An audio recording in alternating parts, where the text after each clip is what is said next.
ఢిల్లీలో కాంగ్రెస్ పీసీసీ అధ్యక్షుడు నియామకంతో పాటు మంత్రివర్గ విస్తరణపై కసరత్తు సాగుతుంది. జిల్లా నుంచి ఇద్దరు పేర్లు పరిశీలనలో ఉన్నాయి. ఎమ్మెల్సీ మహేష్ కుమార్ గౌడ్ అధ్యక్ష పీఠాన్ని ఆశిస్తున్నారు. నిజామాబాద్ ఎంపీగా 2 సార్లు గెలిచిన మధుయాష్కి గౌడ్ కూడా ఈ పదవి కోసం ప్రయత్నిస్తున్నారు. మంత్రివర్గ విస్తరణలో జిల్లాకు ప్రాతినిధ్యం లభించలేదు. కాగా జిల్లా నుంచి సుదర్శన్ రెడ్డి పేరు పరిశీలనలో ఉన్నట్లు పార్టీ వర్గాలు తెలిపాయి. తండ్రి డిఎస్ మృతి పట్ల కొడుకు ఎంపీ ధర్మపురి అరవింద్ సోషల్ మీడియాలో ఎమోషనల్ నోట్ షేర్ చేశారు. అన్నా అంటే నేనున్నా అని ఏ ఆపదలో అయినా ఆదుకునే సీనానాయిక లేరు.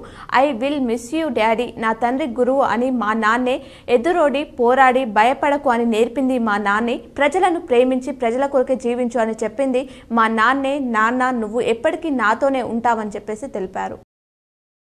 కాంగ్రెస్ సీనియర్ నేత డిఎస్ మృతి పట్ల పలువురు ప్రముఖులు సంతాపం తెలిపారు. తెలుగు రాష్ట్రాల సీఎంలు రేవంత్ రెడ్డి, చంద్రబాబు నాయుడు సంతాపం తెలిపారు. సుదీర్ఘ కాలం పాటు ఆయన చేసిన సేవలను గుర్తు చేసుకున్నారు. కేంద్ర మంత్రి కిషన్ రెడ్డి డిఎస్ మృతి పట్ల విచారం వ్యక్తం చేశారు. మంత్రులు పొన్నం కోమటిరెడ్డి, బీఆర్ఎస్ నేతలు హరీష్ రావు, తలసాని శ్రీనివాస్ యాదవ్ నివాళులర్పించారు.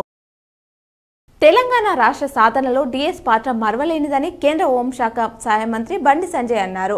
డిఎస్ మరణం బాధాకరమన్నారు. ఆయన కుటుంబ సభ్యులకు ప్రగాఢ సంతాపం తెలిపారు. ఉమ్మడి రాష్ట్ర మంత్రిగా 2 సార్లు ప్రదేశ్ కాంగ్రెస్ కమిటీ అధ్యక్షులుగా డిఎస్ అందించిన సేవలు ఎనలేనివని కొనియాడారు. బ్యాంకు ఉద్యోగిగా జీవితాన్ని ఆరంభించిన డిఎస్ రాజకీయాల్లో చేరి అంచెలంచెలుగా ఎదిగి 2 సార్లు పీసీసీ అధ్యక్షులుగా, మంత్రిగా, రాజ్యసభ సభ్యులుగా సేవలందించారని తెలిపారు. కాంగ్రెస్ సీనియర్ నేత, మాజీ రాజ్యసభ సభ్యులు డిఎస్ శనివారం తెల్లవారుజామున కన్నుమూసిన విషయం తెలిసిందే. కాగా పీసీసీ మాజీ అధ్యక్షుడు డి శ్రీనివాస్ కు డిఎస్ అధికారిక లాంఛనాలతో అంత్యక్రియలు నిర్వహించేలా తగిన ఏర్పాట్లు చేయాలని సీఎస్ ను సీఎం రేవంత్ రెడ్డి ఆదేశించారు. కాగా రేపు ఆదివారం నిజామాబాద్ లో డి శ్రీనివాస్ అంత్యక్రియలు నిర్వహించనున్నారు. నిజామాబాద్ బైపాస్ రోడ్డుని స్వంత స్థలంలో అంత్యక్రియలు నిర్వహించనున్నట్లు డిఎస్ పెద్ద కొడుకు నిజామాబాద్ మాజీ మేయర్ సంజయ్ తెలిపారు. సీనియర్ నేత డిఎస్ మృతిపై 2 తెలుగు రాష్ట్రాల ముఖ్యమంత్రులు సంతాపం ప్రకటించారు. ఆయన కుటుంబ సభ్యులకు ప్రగాఢ సానుభూతి తెలియజేశారు.